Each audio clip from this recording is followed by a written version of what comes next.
Hej, tak počkej, se pojď na tabuli, jestli to třeba nepochopíš z toho líp. Já už vím, nech mě chvilku pracovat. Počítej to a dej mi vědět, jo? Kde máš papír? Jo, já to počítám z hlavy, jestli to počítá takhle líp. Jo, z hlavy, aha. Vidíš, jak tady máme takhle počmrkaný ty lavice, jak je počmrkaná? Pojď, můžeme si tykat klidně. Že na to nepřišel. Co, máš to hotový? Máš to hotový? Jo. Tak jo, kámo. 94. Díky moc, počkej, dejme ještě tu propisku. Dobrý. No nic, mám to hotový. To ti teda nevěřím. Vysokoškolské učivo. To není možný, ty jsi podváděl určitě. Tady takhle jsem to tam dal. Tohle jsi neměl zvládnout. Jednička s hvězdičkou, 2 hvězdičkama. Díky. Čau. Uvidíme schválně něco další, co Děcka, konec hodiny. A však já jsem mi dostal jedničku. OK.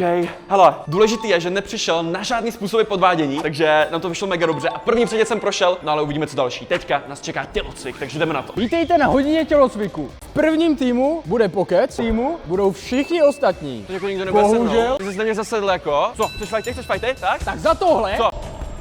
Takhle bude vypadat celá ta vybíjená, že budu dostávat rány, jako. Přesně tak? Kamo, tak tohle je těžký! A vybíjená právě začala. Dokázal jsem se docela dobře vyhýbat i bez své speciální vychytávky, To bylo těsně. Už nemůžu. protože chytit bez ní míč bylo těžší.